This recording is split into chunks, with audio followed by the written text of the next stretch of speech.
So first ஒரு basic question, நம்ம எல்லார் வீட்லயும் வாட்டர் டேங்க் இருக்கும்ல, இந்த உலகத்தோட வாட்டர் டேங்க் எது? எல்லாருக்கும் தெரிஞ்ச கிளேஷியர்ஸ் தானே. பட் கிளேஷியர் சொன்ன உடனே நம்ம என்ன யோசிக்கூடாது, நார்த் போல்ல இருக்குதுல அது மட்டும் யோசிக்கூடாது. இந்தியாவோட கிளேஷியர் எது, அதாவது இந்தியாவோட வாட்டர் டேங்க் எது? ஹிமாலயாஸ் தானே. ஹிமாலயாஸ் ஃபுல்லா ஸ்னோ தானே.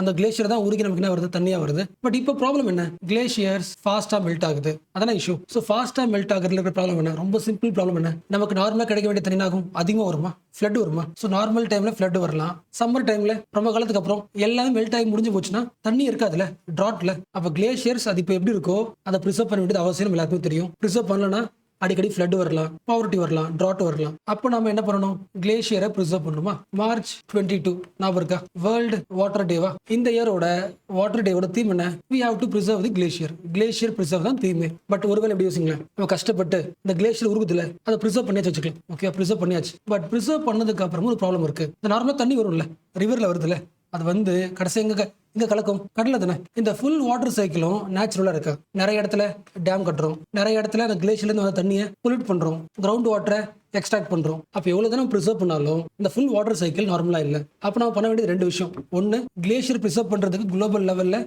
ஒரு பாலிசி ரெடி பண்ணணும், அது ஒண்ணு. ரெண்டாவது, இந்த ஃபுல் வாட்டர் மேனேஜ்மெண்ட்டுக்கும் செகண்ட் பாலிசி தேவையில்ல. ஸோ அதை பத்தி பேச ஆர்டிகல் தான் இனி சென்டர் ஆர்டிகல். ஹெட்டிங் படிக்கல, the water management in India needs a new course. Line புரியுதா, இந்தியாவில் வாட்டர் மேனேஜ்மெண்ட் இருக்கு, பட் இதுக்கப்புறம் ஒரு நியூ பெர்ஸ்பெக்டிவ்ல பார்க்கணும். அது என்ன பெர்ஸ்பெக்டிவ். ஸோ ஃபர்ஸ்ட் பெர்ஸ்பெக்டிவ்ஸ்லாம் பார்க்கறதுக்கு முன்னாடி இந்த டாபிக் சம்பந்தப்பட்ட எல்லா முக்கியமான ஃபேக்ட்ஸும் லிஸ்ட் பண்ணிடுறேன். ஃபர்ஸ்ட் பேசிக் ஃபேக்ட், மார்ச் 22 வேர்ல்டு வாட்டர் டே. தீம் என்ன, கிளேஷியர் பிரிசர்வேஷன். ஓகே, முதல் முறையாக மார்ச் 21 ஃபர்ஸ்ட் டைம் இந்த இயர்ல world day for glaciers. And 2025 இருந்து 2034 ஒரு 10 இயர்ஸ்க்கு ஒரு பிளான். என்ன பண்ணணும், கிளேஷியரை ப்ரிசர்வ் பண்ணணுமா. அதுக்கு ஃபர்ஸ்ட் என்ன பண்ணணும், கிளேஷியரை படிக்கணும், சயின்டிஃபிக்கா படிக்கணும். ஸோ டிகேட் ஆஃப் கிரையோஸ்பியரிக் சயின்ஸா. ஏன் கிரையோஸ்பியர் வார்த்தை யூஸ் பண்ணிருக்காங்க, ஃபர்ஸ்ட் வாட் இஸ் கிரையோஸ்பியர், இந்த உலகத்தோட ஃப்ரோசன் பார்ட் எல்லாத்தையும் சேர்த்து ஒரே வார்த்தை கிரையோஸ்பியர். கிளேஷியர்ன்றது ஒரு வார்த்தை, ஒரு பகுதி. Glacier, ice cap, snow cover, சீல இருக்கிற ஐஸ். ஸோ தண்ணி வந்து ஃப்ரோசன் பார்ட்ல இத்தனை டைப்ஸ் இருக்கு, இது எல்லாத்தையும் சேர்த்து ஒரே வார்த்தை கிரையோஸ்பியர். இந்த எல்லா கிரையோஸ்பியரையும் படிக்கணும். என்ன ரீசன், நம்மளோட ஃபியூச்சர் வாட்டரே அதானே. So decade for cryospheric science.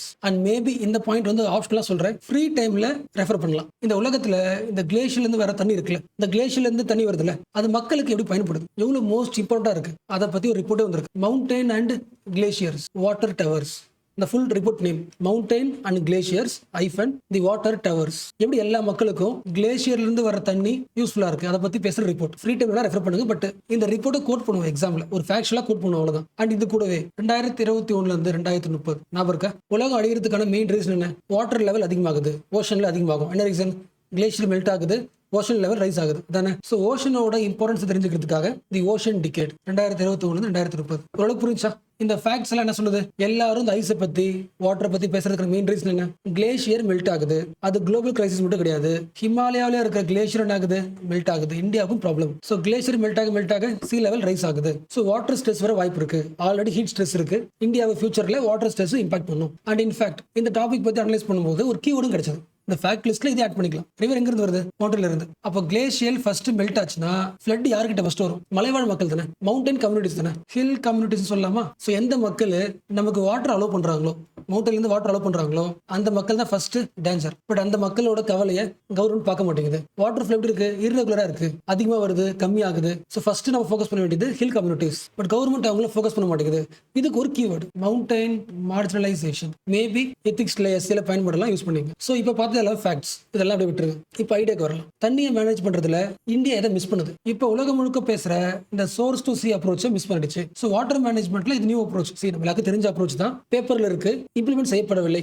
ரொம்ப சிம்பிளா சொல்லணும்னா, கவர்மெண்ட்டுக்கு ஒரு எய்ம் இருக்கு, கங்கை நதியை சுத்தப்படுத்த வேண்டும். ஃபார் எக்ஸாம்பிள் உத்தரகாண்ட்ல ஒரு பாலிசி போடுறாங்க, பாலிசி போட்டு கங்கா வாட்டரை கிளீனா கொண்டு வரும். பட் என்ன ஆகுது, அடுத்து வரும்போது வாரணாசி கிட்ட வரும்போது என்ன ஆயிடும், மறுபடியும் சீவேஜ் பொல்யூஷன், இண்டஸ்ட்ரியல் வேஸ்ட் எல்லாம் கலந்து மறுபடியும் பொல்யூட் ஆயிடும். லாஜிக் புரியுதா. சி, உங்க வீட்டு பக்கம் ஒரு ரிவர் ஓடுது, நீங்க என்ன பண்றீங்க, உங்க ஏரியா மட்டும் கிளீனா வச்சு காசுப்படுறீங்க, கிளீன் பண்ணிட்டு இருக்கீங்க. இதுக்கு ஒரு மினிஸ்ட்ரி போடுறீங்க. பட் ஆக்சுவலா வாட்டர்ல அப்படி கிளீன் பண்ண முடியாது, நீங்க இருக்கிறது கீழே. பட் இங்க இருக்கிற ஒரு சிட்டி என்ன பண்ணுதுன்னா இதை பொல்யூட் ஆகுது. அப்போ வாட்டரை வந்து நீங்க பிளேஸா பார்க்க முடியாது. எப்படி பார்க்கணும், மேக்ஸ்ல படிப்போம்ல, ஆப்டிடியூட்ல அப்ஸ்ட்ரீம் டவுன் ஸ்ட்ரீம், இந்த பாலிசில பார்க்கணும், இந்த செயின்ல பார்க்கணும். நம்ம எவ்வளவுதான் கிளீன் பண்ணாலும், மேலே பொல்யூட் பண்ணிட்டாலும் வேஸ்ட், அடுத்து கீழே ஒருத்தர் பொல்யூட் பண்ணாலும் வேஸ்ட். வாட்டர் மேனேஜ் பண்ணும்போது என்ன பண்ணணும், எங்க உருவாகுதோ சோர்ஸ்ல இருந்து சீக்கு ரீச் ஆகுதுல, அந்த ஃபுல் செயினையும் ஹோலிஸ்டிக்கா அப்ரோச் பண்ணணும். இதான் பாலிசி. ரொம்ப சிம்பிள் தானே, லாஜிக் புரிஞ்சா? கங்கா ரிவர் ஸ்டார்ட் ஆகும்போது செம கிளீன் ஆகுது, கொஞ்சம் பொல்யூஷனா மாறுது வாரணாசியில், கடைசியா சுந்தர்பன்ல ஜாயின் ஆகும்போது பாய்ஸ்னா மாறிடுது. அப்போ வாட்டர் மேனேஜ்மெண்ட்ல அப்ஸ்ட்ரீம் டவுன் ஸ்ட்ரீம் லிங்க் இல்லாம ஒரு வாட்டர் மேனேஜ்மெண்ட் பாலிசி போட்டீங்கன்னா ஒர்க் அவுட் ஆகாது. அது ஒரு ஆல்டர்னேட்டிவ் அப்ரோச் தான் சோர்ஸ் டு சி அப்ரோச்.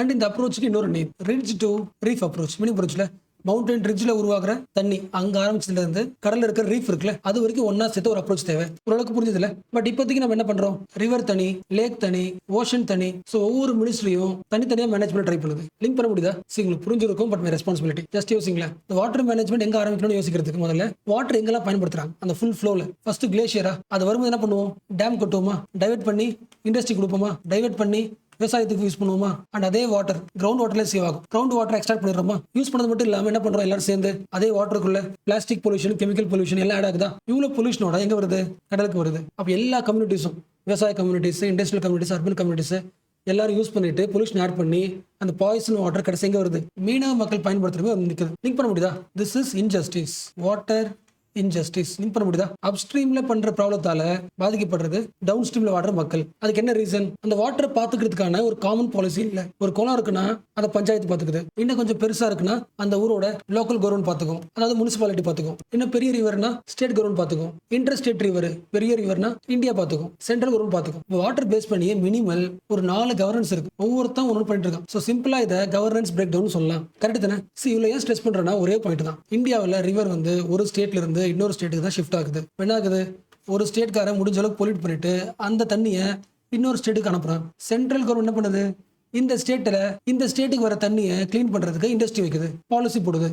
இது என்ன அப்ரோச்? இது fragmented mind set, sectoral mind set. எங்க ப்ராப்ளமோ அந்த ப்ராப்ளம் மட்டும் சரி பண்றது, அதுக்கு முன்னாடி நடக்கிற காசஸையும் ஃபங்க்ஷனையும் மிஸ் பண்ணிடுறது. ஸோ இது அப்படியே விட்டுட்டா இப்போ இருக்கிற வாட்டர் ஸ்ட்ரெஸ் என்ன மாறும், வாட்டர் டிசாஸ்டரா மாறும் அந்த ஆத்தர் சொல்றாரு. ஸோ இந்தியாவில் இப்போ வாட்டர் மேனேஜ்மெண்ட்ல ஃபாலோ பண்ற பாலிசி வந்து ரொம்ப சிம்பிளா சொல்லணும்னா இட் இஸ் நெஸ்டட் கவர்னன்ஸ். யோசிக்க முடியாது, ஒரு குறுகிய மனப்பான்மையோட ஒரு சின்ன இடத்த கவர்ன் பண்ற மாதிரி மேனேஜ்மெண்ட் இருக்காங்க. ஸோ நெஸ்டட் கவர்னன்ஸ்ல இருந்து சோர்ஸ் டு சி அப்ரோச் கவர்னன்ஸா மாறணும். பட் அதுக்கு முன்னாடி நீங்க பேசிக் தெரிஞ்சுக்கணும், இந்தியாவில் வாட்டர் கவர்னன்ஸ் எப்போ ஆரம்பிச்சது? அகைன் ஃபேக்ட்ஸ், 1987 ஃபர்ஸ்ட் டைம்ல நேஷனல் லெவல்ல ஒரு வாட்டர் பாலிசி. அடுத்து பெரிய அப்டேட் 2015 இந்தியாவில் வாட்டர் மேனேஜ்மெண்ட் சரியில்லை.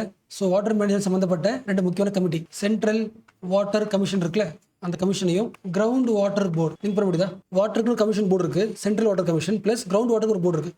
2 போர்டு என்ன பண்ணும், ரீஸ்ட்ரக்சர் பண்ணணும் 2015. அடுத்து 2019 வாட்டருக்கு கமிஷன்லாம் பத்தாது, தனி மினிஸ்ட்ரியை போடலாம், மினிஸ்ட்ரி ஆஃப் ஜல் சக்தி. இந்த மினிஸ்ட்ரி ஃபார்ம் ஒரு விஷயம் கிடையாது. இந்த ஜல் சக்தி மினிஸ்ட்ரி என்ன பண்ணுது, ஒரு நியூ வாட்டர் பாலிசி உருவாக்க ட்ரை பண்ணுது. அண்ட் இது கூடவே சேர்ந்து ஒவ்வொரு ஸ்டேட்டுமே அதுக்கான வாட்டர் பாலிசி போடுது. பட் யார் போட்டிருந்தாலும் யாருமே அந்த சோர்ஸ் டு சி லாஜிக் இருக்குல்ல, இந்த லாஜிக்கை அவங்களோட வாட்டர் பாலிசியில லிங்க் பண்ணல. ஸோ இதை நீங்க பேசணும். ஸோ நாம ஏன் பேசி ஆகணும், எல்லாருக்கும் தெரிஞ்சது தான், நம்ம எல்லாருக்கும் தெரிஞ்ச பாயிண்ட் தான். இந்த உலகத்துல அதிகமான வாட்டர் ஸ்ட்ரெஸ் இருக்கிற கண்ட்ரீஸ்ல டாப் லிஸ்ட்ல இந்தியா இருக்கு. India is the one of the high water stress nation. யார் சொல்றா? World resource institute. So India water stress நேஷனா இருக்கிறதுனால என்ன ப்ராப்ளம், தண்ணியை அதிகமா நம்பி இருக்கிற ஒரு நாடு இந்தியா. எப்படி அக்ரிகல்ச்சரல், எக்கனாமிக்கல், அர்பன் சர்வைவல் எல்லாமே இருக்குல்ல. வாட்டர் ஸ்ட்ரெஸ் அதிகமாக அதை சரி பண்ண என்ன பண்ணும், செலவு பண்ணும். அப்ப கஷ்டப்பட்டு இம்ப்ரூவ் பண்ண ஜிடிபில அதிகமான காசு எங்க போடணும், இந்த வாட்டர் ஸ்ட்ரெஸ் சரி பண்றதுக்கு போடணும். அட்லீஸ்ட் 6% ஆஃப் இந்தியாஸ் ஜிடிபியை நீங்க இன்வெஸ்ட் பண்ணாதான் ஓரளவுக்கு வாட்டர் ஸ்ட்ரெஸ் சரி பண்ண முடியும். அவ்வளவு லாஸ் இருக்கு. என்ன காரணம், அந்த source to sea approach follow பண்ணாதீங்களா? யோசிக்க முடியுதா? நம்ம ஊர்ல கிரவுண்ட் வாட்டர் சூப்பரா இருக்கு. பஞ்சாப்ல, ஹரியானாவில், ராஜஸ்தான்ல இங்க 100% கிரவுண்ட் வாட்டர் எக்ஸ்ட்ராக்ஷன் காலி ஆயிடுச்சு, ஃபுல்லா எக்ஸ்ட்ராக்ட் பண்ணியாச்சு. அப்ப அந்த ஊர்ல ஜீரோனா நமக்கு என்ன பிரச்சனை? நம்ம ஊர்ல கிரவுண்ட் வாட்டர் சூப்பரா இருக்கு, நம்ம ஊருக்கு மட்டும் பாலிசி போட்டு கன்சர்வ் பண்ணலாம். வாட்டர் கன்சர்வேஷன் எவ்வளவுதான் கன்சர்வ் பண்ணாலும் அப்ஸ்ட்ரீமையும் டவுன் ஸ்ட்ரீம் லிங்க் பண்ணாத பாலிசி ஒர்க் அவுட் ஆகாது. அப்ப நம்ம என்ன பண்ணணும், ஆல்ரெடி இன்டர்நேஷனல் லெவல்ல நிறைய பாலிசிஸ் இருக்கு.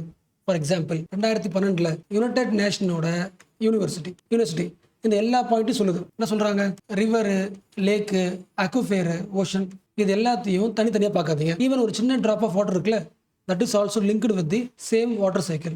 எல்லாத்தையும் கவர்ன் பண்ற மாதிரி சிஸ்டம் கொண்டு வாங்க. ரெண்டாவது, வாட்டர் மேனேஜ் பண்ணும்போது யூஸ் தி சயின்ஸ். ஒரு இடத்துல பொல்யூஷன் நடக்கும்போது அதோட காஸ் அண்ட் இம்பாக்ட் எங்க ஆரம்பிச்சிருக்கு, எதனால அந்த இம்பாக்ட் எங்க ஏற்படும், எல்லாத்தையும் என்ன பண்ணணும், அனலைஸ் பண்ணணும். ஸோ காசல் செயின் அனலைசிஸ் பண்ணணும். என்ன பண்ணணும், நீங்க சயின்ஸ் மேப்ஸை உருவாக்கணும். அண்ட் இதே விஷயத்த ஜனவரி 2025 IUCN இந்த சோர்ஸ் டு சி மேனேஜ்மெண்ட் இருக்குல்ல, இந்த பாலிசியை அதை எடுத்துக்கிட்டு இருக்கு. அதாவது ஒரு ஊர்ல லேண்டு, கோஸ்ட், மெரைன் சயின்ஸ் எல்லாத்தையும் லிங்க் பண்ணி எப்படி பார்க்குறது, எந்த கண்ட்ரியில் பெஸ்ட் ப்ராக்டிசஸ் இருக்கு. ஸோ எல்லா முக்கியமான எக்ஸ்பர்ட்ஸையும் பேசலாம், டிஸ்கஸ் பண்ணலாம்னு ஆரம்பிச்சிருக்காங்க. ஸோ இந்த ஒரு சின்ன அப்டேட்னால தான் இது ஃபுல்லாக என்ன பண்ணுறோம், அகைன் பேசிக்ஸ் ரிவிஷன் பண்ணியிருக்கோம். ஸோ ஆல்மோஸ்ட் எல்லா பாயிண்ட் கவர் பண்ணியாச்சு. பட் இன்னும் சில ஃபேக்ட்ஸ்லாம் இருக்கு. அதில் ஒரு முக்கியமான ஃபேக்ட், 2012 மணிலா டிக்ளரேஷன் என்ன சொல்றாங்க? ஃபர்ஸ்ட் பார்த்தோம்ல, ஒரு வாட்டர் மேனேஜ் பண்றதுக்கு டிஃப்ரெண்ட் மினிஸ்ட்ரிஸ் தனியா ஒர்க் ஆகுதுன்னு பார்த்தோம்ல, அந்த வாலை பிரேக் பண்ணிட்டு ஒன்னா சேர்ந்து ஒர்க் பண்ணணும். கோஆபரேஷன் அக்ராஸ் மினிஸ்ட்ரிஸ், அதுக்கு உருவான டிக்ளரேஷன். ஒரு 65 கண்ட்ரிஸ் அப்போ சைன் பண்ணுச்சு. இந்த மணிலா டிக்ளரேஷனோட அடுத்த அப்டேட் தான் எந்த இயர்? 2012 2014 ஸ்டாக்ஹோம் இன்டர்நேஷனல்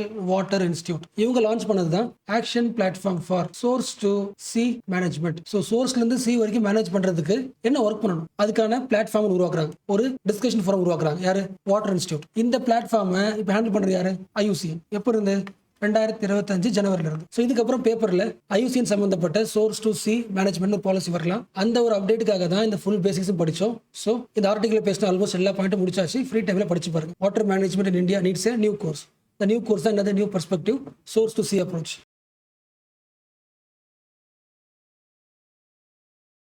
ஸோ கிளாஸ்க்குள்ளே போகிறதுக்கு முன்னாடி ஒரு பேசிக் கொஸ்டின். நீங்கள் ஒரு கடைக்கு போறீங்க, நிறைய பொருள் எடுக்கிறீங்க. அந்த பொருள் வந்து நம்ம சாப்பிட்றதுக்கு சேஃபா இல்லையான்னு எப்படி யோசிப்பீங்க? Whether it is safe to eat. அந்த பொருளோட பின்னாடி இன்ஸ்ட்ரக்ஷன் படிப்போம்ல. ஸோ அந்த ஸ்டோரி எங்க ஆரம்பிக்குது? 1954 ஆரம்பிக்குது. முதல் முறையாக ஒரு ஆக்ட் போடுறோம். ஃபுட் அடல்ட்ரேஷன் பண்ணக்கூடாது. Prevention of food adulteration act 1954. So அந்த டைம்ல நீங்க வாழ்ந்துருந்தீங்கன்னா 1960s அந்த டைம் வாழ்ந்துருந்தீங்கன்னா ஒரு பொருள் என்ன போட்டிருக்கோம்? இப்போ போட்டிருக்கோம்ல, இந்த ஃபுட்ல என்ன ஆட் ஆயிருக்கு, என்ன கெமிக்கல் ஆட் ஆயிருக்கு லிஸ்ட் இருக்கும்ல. அந்த லிஸ்ட் பார்க்க முடியாது. ஜஸ்ட் பிளாக் அண்ட் ஒயிட் மாதிரி. இந்த ப்ராடக்ட்ல ஃபுட் அடல்ட்ரேஷன் இருக்கு ஒன்று அப்படி போட்டிருக்கோம். இல்லைனா இந்த ப்ராடக்ட்ல ஃபுட் அல்ட்ரேஷன் இல்லை, எஸ் ஆர் நோ தான் போட்டிருக்கோம். தவிர அவர் எல்லா இன்கிரீடியன்ஸும் போடுற மாதிரி ஆக்ட் கிடையாது. இது ஃபர்ஸ்ட் டிமெரிட். அந்த டைம்ல லாஜிக் புரியுதா? அந்த டைம்ல அடல்ட்ரேஷன் பண்ணாலே தப்பு. எத்தனை பர்சன்டேஜ் மிக்ஸ் பண்றோம் அதெல்லாம் கிடையாது. பட் என்ன ஆகுது? சயின்ஸ் எவ்வளவு ஆகுது? சயின்ஸ் என்ன சொல்லுது? இந்த பொருளுக்கு குறிப்பிட்ட பெஸ்டிசைட்ஸ் போடுறோம்னா, ஒரு கெமிக்கல் போடுறோம்னா எந்த அளவுக்கு போட்டா சேஃப், அந்த லிமிட் இருக்குல்ல, அந்த லிமிட் வரைக்கும் பாய்சன் கிடையாது. என்ன பண்றோம்? இந்த பொருள்ல அடல்ட்ரேஷன் இருக்கா இல்லையா, எஸ் ஆர் நோல இருந்து அப்டேட் ஆயிட்டு ரிஸ்க் பேஸ்ட் அப்ரோச்சுக்கு மாறுறோம். யோசிக்க முடியுதா? எல்லா பொருளையும் கெமிக்கல் இருக்கும், பெஸ்டிசைட் இருக்கும். பட் ரிஸ்க் அதிகமாக கேட்டா ரிஸ்க் கம்மி. என்ன ரீசன்? கம்மியான கெமிக்கல் தான் யூஸ் பண்ணிருக்காங்க. ஸோ இது எப்போ வந்துச்சு? அகைன் சொல்றேன், 1954ல ப்ரிவென்ஷன் ஆஃப் ஃபுட் அடல்ட்ரேஷன் ஆக்டா. அதுக்கப்புறம் ஃபுட் சேஃப்டியில் ஒரு பெரிய அப்டேஷன்னா 2000க்கு வந்துடணும். 2006ல் கொண்டு வந்த ஃபுட் சேஃப்டி அண்ட் ஸ்டாண்டர்ட், ஃபுட்டோட சேஃப்டி ஸ்டாண்டர்ட்ஸ் ஆக்ட் 2006. இது என்ன பண்ணுது? ஒரு ப்ராடக்ட் எடுத்துக்கிட்டா எஸ்னோலாம் கிடையாது. இப்படி முடிச்சா இந்த பொருளில் கொஞ்சோண்டு கெமிக்கல் ஆட் இருக்கு, கொஞ்சம் ஆட் பண்ணாலும் தப்பு தான், பேன் பண்ணிடலாம் அப்படின்னு பேன் பண்ணது இந்த காலகட்டத்தில். இப்போ அப்படி கிடையாது. லைஃப் ஸ்டைல் மாறிடுச்சு. விவசாயம் பண்ற மெத்தட் மாறி போயிடுச்சு. எல்லா விவசாயத்திலையும் என்ன யூஸ் பண்றோம்? ஃபர்டிலைசர் யூஸ் பண்ற மாதிரி பெஸ்டிசைடும் பயன்படுத்துறோம். அப்போ அதுக்கேற்ற மாதிரி பாலிசி கொண்டு வரும். அதுதான் என்னது? Food safety and standard act. என்ன பண்ணுது? ஒரு பொருளை கம்ப்ளீட்டா பேன் பண்ணல, பின்னாடி லிஸ்ட் பண்ணுது. கரெக்டா? அதான் நம்ம பார்க்குறோம் ரியல் லைஃப்ல. So risk based regulation. So இந்த அளவுக்கு அப்டேட் ஆனதுக்கு அப்புறமும் நம்ம என்ன பண்றோம்? இன்னும் வழக்கமான ஸ்டேட்டப்ல இருக்கும். ஃபார் எக்ஸாம்பிள் நமக்கு சொல்லுவோம்ல, இப்போ வரைக்கும் சொல்றோம்ல, ஒரு கடைக்கு போனா இந்த ஃபுட்ல வந்து அஜினோமோட்டோ போட்டிருந்தா வேணாம்னு சொல்றோம்ல. அப்போ என்ன மைண்ட் செட் இது? ஃபர்ஸ்ட் மைண்ட் செட், லைட்டா போட்டுருக்கீங்களா, வேணாம். பட் இப்போ என்ன பண்ணிட்டாங்க? அஜினோமோட்டோ நேச்சுரலாகவே நிறைய வெஜிடபிள்ஸ்லேயே இருக்கு. இப்போ அஜினோமோட்டோ விஷயம் கிடையாது, எவ்வளோ ஆட் பண்றோம். Risk based regulation. இந்த லிட்ரஸிக்கு சிட்டிசன்ஸ் வரணும். ஓரளவுக்கு டிஃபரன்ஸ் புரியுதுல? 1954ல ஒரு பொருள்ல அடல்ட்ரேஷன் பண்ணியிருந்தாலே பேன் பண்றோம். கொஞ்சமா கெமிக்கல் ஆட் பண்ணிருந்தாலும் பேன். அப்புறம் என்ன முடிவு பண்றோம்? அப்படி கிடையாது. சயின்டிஃபிக்கா எவ்வளோ வரும்? இந்த பொருள்ல இவ்வளோ கெமிக்கல் போடுற வரைக்கும் சேஃப் தான். ஒரு லிமிட் கொண்டு வரும். எல்லா பொருளையும் இவ்வளோ கெமிக்கல் ஆட் பண்ணுறது தப்பு கிடையாது. பட் இந்த லிமிட்டுக்கு மேலே அதிகமாச்சுன்னா என்ன ஆகும்? ரிஸ்க் ஆகும். அப்போ இந்த பொருளை பர்மிட் பண்ணலாமா, பேன் பண்ணலாமா? அந்த பாலிசில இருந்து ரிஸ்க் பேஸ்டுக்கு மாறுறோமா? என்ன ரீசன்? சயின்டிஃபிக் எவல்யூஷன் சொல்லலாம். டீப்பாக அப்சர்வ் பண்றோம், அது ஒன்று. ரெண்டாவது, நம்மளோட கல்ச்சரே மாறிடுச்சுல. விவசாயம் பண்ற மெத்தட் மாறி போச்சு. ஃபர்டிலைசர் யூஸ் பண்றோம், பெஸ்டிசைட் யூஸ் பண்றோம். அப்போ நீங்க ஒரு கடையில் போயிட்டு ஒரு தக்காளி வாங்குறீங்கன்னா, தக்காளி கண்டிப்பாக என்ன இருக்கும்? மேலே பெஸ்டிசைட் ஸ்ப்ரே பண்ணப்பட்டிருக்கும். அந்த தக்காளியை எவ்வளவுதான் வாஷ் பண்ணாலும் உங்க கிச்சன் ரூமுக்கு வந்த தக்காளியில கண்டிப்பா என்ன இருக்கும்?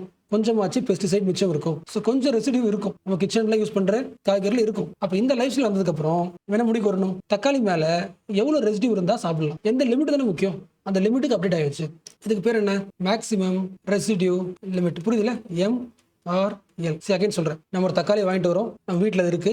ஒருவேளை அந்த தக்காளி மேல கெமிக்கல் இருந்துச்சுன்னா, ஒரு ரெசிடியூ கொஞ்சமாச்சு இருந்துச்சுன்னா, எவ்வளவு இருக்கிற வரைக்கும் சேஃப்டி, அதை மெஷர் பண்றது மேக்ஸிமம் ரெசிடியூ லிமிட். பட் இப்ப பார்த்தது ஒரு தக்காளி மட்டும் தான். பட் நம்ம என்ன பண்ணுவோம்? ஒரு நாளைக்கு தக்காளி சாப்பிடுவோம், கத்திரிக்காய், அரிசி நிறைய சாப்பிடுவோம்ல. எல்லாத்தையும் சேர்த்து ஒரு நாளைக்கு எவ்வளவு ரெசிடியூ எடுத்துக்கலாம், அக்செப்டபிள் டெய்லி இன்டேக், இதை கால்குலேட் பண்ணணும். இதெல்லாம் யார் பண்றா? 2006 பாலிசி பண்ணுது. அதாவது ஃபுட்டோட சேஃப்டி ஸ்டாண்டர்ட் ஆக்ட் வந்துருச்சு. அந்த ஆக்ட் பேஸ் பண்ணி என்ன பண்றோம்? ஒரு அத்தாரிட்டி உருவாக்குறோம், ஒரு இன்ஸ்டிடியூஷன் உருவாக்குறோம். அது பேர் என்ன? Food safety and standard authorisation of India, FSSAI. கரெக்டா? என்ன பண்றான்? ஒரு பொருளை பார்த்துட்டு இந்த பொருள்ல எவ்வளவு கெமிக்கல் இருக்கு, எந்த அளவுக்கு இருக்கலாம், ரிஸ்க் பேஸ்ட் பாலிசியை இம்ப்ளிமெண்ட் பண்றது இந்த இன்ஸ்டிடியூஷன் தான். யோசிக்க முடியுதா? ஒரு பொருள்ல அடிட்டிவ் யூஸ் பண்றோம்னா என்ன லெவலுக்கு பயன்படுத்தலாம், இன்டர்நேஷனல் ஸ்டாண்டர்ட் என்ன, அதெல்லாம் யூஸ் பண்ணி இந்தியாவில் எல்லா பொருளுக்கும் ரிஸ்க் பேஸ்ட் அசஸ் பண்றது FSSAI. ஸோ 1954, 2006, 2020 கொஞ்சம் கொஞ்சமா ரூல்ஸ் அப்டேட் பண்ணி இன்டர்நேஷனல் லெவலில் என்ன ரூல்ஸ் இருக்கோ அந்த அளவுக்கு மேட்ச் பண்ணியாச்சு. பட் நம்ம குளோபல் ஸ்டாண்டர்ட் ஃபாலோ பண்ணாலும் ஒரு ப்ராப்ளம் இருக்கு. வெஸ்டர்ன் கண்ட்ரீஸோட கல்ச்சர் வேற, ஏஷியன் கல்ச்சர் வேற, அவங்க ஃபுட் ஹேபிட் வேற, நம்ம ஃபுட் ஹேபிட் வேற. அப்போ அவங்க சொல்ற எம்ஆர்எல், ஏடிஐ நம்ம கண்ட்ரிக்கு ஒர்க் அவுட் ஆகாது. நாம என்ன பண்ணணும், நம்ம கண்ட்ரிக்கு ஏற்ற மாதிரி டோட்டல் டயட் ஸ்டடி ஒன்று எடுக்கணும், நேஷனல் வைட் எடுக்கணும். எடுத்து அதுக்கேற்ற மாதிரி எல்லா பொருளுக்கும் ரெசிடென்ட் லிமிட்டை ஃபிக்ஸ் பண்ணணும். அதுக்கு புரிஞ்சா குளோபல் ஸ்டாண்டர்ட்ஸ் வேற, இந்தியன் கண்டிஷன் வேற. இந்தியாவில் ஒரு ஆளு டயட் எடுக்கிற விதமும் வெஸ்டர்ன் பர்சன் டயட் டிஃப்ரெண்ட்ல. அப்ப நம்ம டயட் எவ்வளோ, அதில் எவ்வளோ மேக்ஸிமம் ரெசிடியூ ஆட் பண்ணலாம் கால்குலேட் பண்ணுவோம்ல. எந்த விதமான லோக்கல் டேட்டா இல்லாம ரூல்ஸை ஃபாலோ பண்ணிட்டு இருக்கோம். இது ஒரு சேலஞ்ச். அண்ட் செகண்ட் சேலஞ்ச், இப்போ இருக்கிற பொருள்ல இந்த கெமிக்கல் 0.01 மில்லிகிராம் பர் கிலோகிராம், ஒரு கிலோ பொருள்ல இவ்வளவு மில்லிகிராம் இருக்கு அப்படின்னு டெக்னிக்கலா போட்டிருந்தாலும் அவ்வளவு டெக்னிக்காலிட்டியை காமன் பீப்புளால புரிஞ்சுக்க முடியாது. ஸோ காமன் பர்சன் புரிஞ்சுக்கிற மாதிரியும் இந்த டெக்னிக்கல் டீடைல்ஸை மாற்றணும். ரெண்டாவது சேலஞ்ச். ஓகே, ஸோ இப்போ பேசின கோர் பாயிண்ட் தான் இந்த ஆர்டிகல் பேசுது. Maintaining the India's progress in food safety standards. So சொல்றது 4 பாயிண்ட் தான். பீப்புள்ஸோட ஹெல்த் முக்கியம். அப்போ என்ன பண்ணணும், உங்க கண்ட்ரிக்கான ஓன் ரிசர்ச் பண்ணுங்க, இண்டிஜினியஸ் ரிசர்ச். ஓகே, இங்க ரிசர்ச்னா என்ன சொல்றாங்க, நம்ம ஊர் மக்கள் என்ன சாப்பிட்றாங்க, ரைஸ் சாப்பிட்றாங்க, ரசம் சாப்பிட்றாங்க. ஸோ ரைஸ்ல இருந்து ரசம் எண்டு வரைக்கும் ஒரு நாளைக்கு என்ன எடுக்கிறாங்க, டோட்டல் டயட் ஸ்டடியை பண்ணணும். அதான் ரிசர்ச் ஒர்க், இந்தியாவுக்கு ஏற்ற ரிசர்ச் ஒர்க். அப்புறம் ஃபுட் சேஃப்டி ஆஃபீஸர்ஸை ட்ரெயின் பண்ணுங்க. அடுத்து மக்கள் கூட கம்யூனிகேட் பண்ற மெத்தடை மாத்துங்க. ஜஸ்ட் லைக் நம்பரா இல்லாம கிளியர் விஷுவல்ஸ்ல ஹானஸ்டா போடுற மாதிரி கம்யூனிகேஷன் நரேஷனை சேஞ்ச் பண்ணுங்க.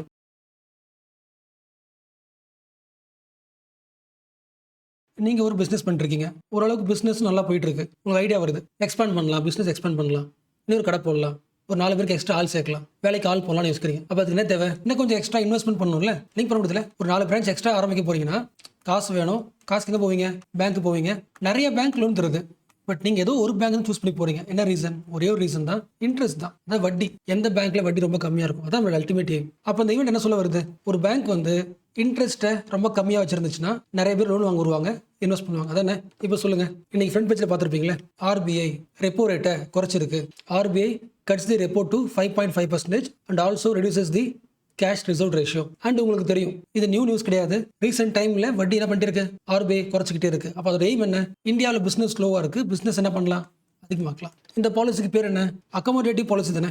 இந்தியாவில் பிசினஸ் இம்ப்ரூவ் பண்றதுக்காக வட்டி ரேட்டை குறைக்கிற பாலிசி அக்கமோடேட்டிவ் பாலிசி. பட் நாளைக்கு என்ன பண்ணலாம், மறுபடியும் ரேட்டை அதிகமாக்கலாம். யார் சொல்லியிருக்கா, ஆர்பிஐ சொல்லியிருக்காங்க.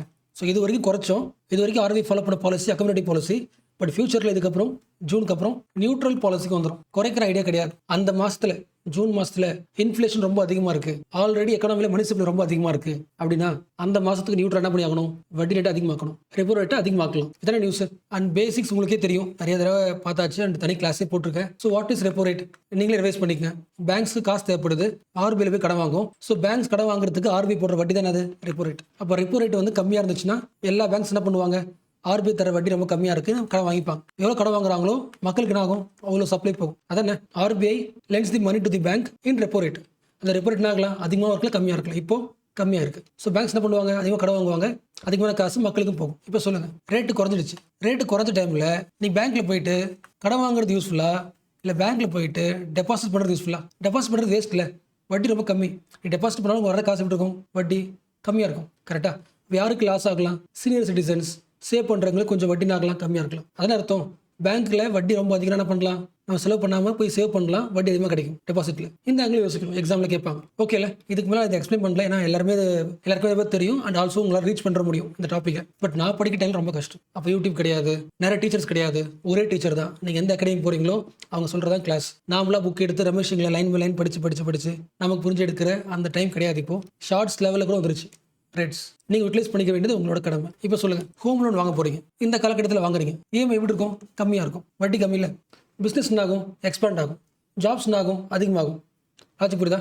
ரெப்போ ரேட்டு கம்மி பண்ணியிருக்காங்க, ஜாப்ஸ் என்ன ஆகலாம், அதிகமாகலாம். எப்படி, பிஸ்னஸ் அதிகமாகும். ரெப்போ ரேட் கம்மியாச்சுன்னா பேங்க்ல மணி சப்ளை எப்படி இருக்கும், அதிகமாக இருக்கும், லிக்விடிட்டி அதிகமாக இருக்கும். சேவ் பண்ணுறவங்களுக்கு லாஸ் தானே. என்ன ரீசன், லோவர் இன்ட்ரெஸ்ட் ரேட். அப்போ ஆர்பிஐ தைரியமா ரேட்டை குறைச்சிருக்கிற என்ன ரீசன், ஒரே ஒரு ரீசன், இப்போதைக்கு இன்ஃப்ளேஷன் கண்ட்ரோல் இருக்கு. அதாவது 3.7 4.4% இருக்கு, நடுவில் இருக்கு.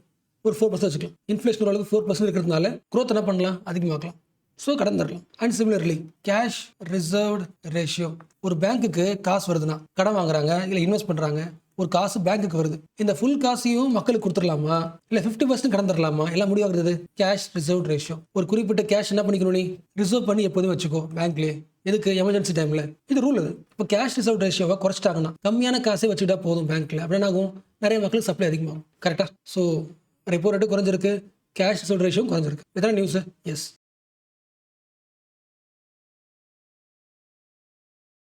அண்ட் ஃப்ரண்ட் பேஜ்ல இந்த நியூஸ் பாத்தீங்களா? இது மோஸ்ட் இம்பார்ட்டன்ட். இன்டர்னல் செக்யூரிட்டி ப்ராப்ளமா இருந்தாலும், பாகிஸ்தான் பிரச்சனை பண்ணாலும், ஜம்மு காஷ்மீர் ரீஜன்ல டெவலப்மெண்ட் நடக்கிறதுக்கான simple. Prime minister inaugurates rail project in Jammu Kashmir remains Pakistan of massive defect. So development தடுக்க முடியாது அப்படின்ற ஒரு சிம்பிளா இந்த ஈவெண்ட்டை சொல்றாங்க. சரி, நியூஸ் அந்த ஒன்லைன் தான், பட் நீங்க எப்படி புரிஞ்சுக்கணும்? இப்போ இருக்கிற சிச்சுவேஷன், தமிழ்நாட்டில் ஒரு ஃபார்மர் அவரோட அரிசியை அவர் நினைச்சா என்ன பண்ணலாம்? டைரக்டா இந்தியாவோட மெயின் மார்க்கெட் டெல்லி மார்க்கெட்டுக்கு அனுப்பலாம். பட் அதே கம்ஃபர்டபுள் யாரு கிடையாது. ஒரு ஜம்மு காஷ்மீர் ஒரு ஃபார்மர் இருக்காரு, ஆப்பிள் ஃபார்மர். அவரோட ஆப்பிள் எங்க போகாது? டெல்லி மார்க்கெட்டுக்கு ரீச் ஆகாது. என்ன கிடையாது? ரயில்வே கனெக்ஷன் கிடையாது. சரி, ரெண்டு புரிஞ்சுக்கணும். ஓகேவா? ஆல்ரெடி ஜம்முல ஒரு பிளேஸ் இருக்கு.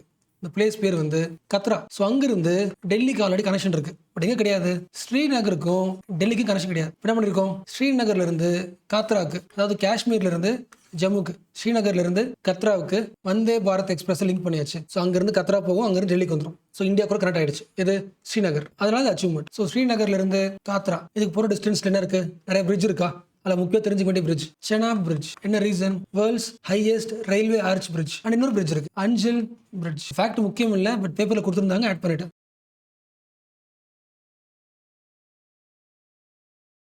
அண்ட் இன்னைக்கு பேப்பர்ல இந்த நியூஸ் முக்கியம். இந்த ஒன்லைன் பார்த்துங்க. Modi accepts the prime minister, கனடாவோட பிரைம் மினிஸ்டரோட invitation to attend the G7 meeting. உங்களுக்கு தெரியும்ல, கனடாவுக்கும் இந்தியாவுக்கும் ரிலேஷன்ஷிப் எப்படி இருந்திருக்கு?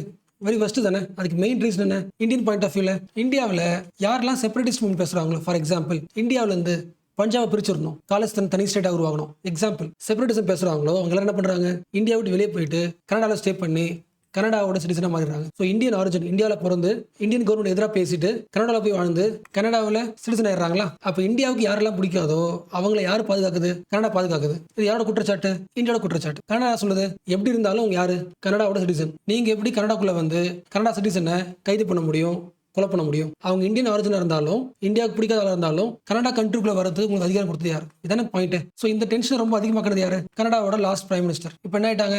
பிரைம் மினிஸ்டர் சேஞ்ச் ஆயிடுச்சு, new prime minister. So new relationship with India. 2015 அப்புறம் இப்பதான் ஃபர்ஸ்ட் டைம் நம்ம இந்தியன் பிரைம் மினிஸ்டர் கனடா போறாரு.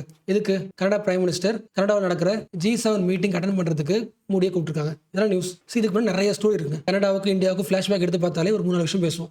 நெகட்டிவா பேசணும்னா கனிஷ்கா பாம்பிங் 1985 ஞாபகம் இருக்குல்ல? கனடாவில் வந்து ஒரு ஃபிளைட் இந்தியாவுக்கு வருது. இந்த ஃபிளைட் முழுக்க யாரு? Indians, Indian origin citizens of Canada. அந்த ஃபிளைட் என்ன பண்றாங்க? குண்டு போட்டுறாங்க. யாரு? Separatist movement. எல்லாரும் காலி, 300 பேரும் காலி. அப்போ கனடாவில் செப்பரேட்டிஸ்ட் மூவ்மெண்ட் வந்து இயங்கிட்டு இருக்கிறதால தான் நடந்திருக்கு. இந்தியாவுக்கு பிடிக்காது. அட் சேம் டைம் 2023 கனடாக்குள்ள இருந்த இந்தியாவோட தீவிரவாதி ஹர்தீப் சிங் நிஜார் தானே. ஸோ கனடாக்குள்ள வந்து இந்தியன்ஸ் கொலை பண்ணிட்டாங்க. இதை நான் கண்டிக்கிறோம். யார் சொல்றா? கனடா. ரெண்டு தான் ஃபிளாஷ்பேக்ல ஹையஸ்ட் பீக். ஸோ அந்த பிரைம் மினிஸ்டர் போயிட்டாரு. So new relationship. கனடா முக்கியமா? கண்டிப்பா முக்கியம். என்ன reason? Indian origin people 1.4 million, ஒரு 15 லட்சம் மக்கள் அங்கே வாடுறாங்க இந்தியன்ஸ். இப்போ அவ்வளோ மக்களுக்கு அவங்க லாங்குவேஜ்ல படிக்கிறது இந்தியன் ஆரிஜின் தானே. இப்போ இந்தியன் லாங்குவேஜ் முக்கியம் இல்லை. அவங்க லாங்குவேஜ்க்கு ஏதாவது ஸ்கூல் கட்டலாம், இன்ஸ்டியூஷன் கட்டலாம். டயஸ்போரா முக்கியம் இல்லை. அதனாலையும் இந்தியா பண்ணி ஆகணும். கனடாவோட ரிலேஷன்ஷிப் முக்கியம். So last fact, G7 meeting எங்க நடக்குது? கனடா. ஓகே, கனடாவில் எங்க? Kananaskis Alberta. கண்டிப்பா இந்த நியூஸ் ஃபியூச்சர்ல வரும், பார்க்கலாம்.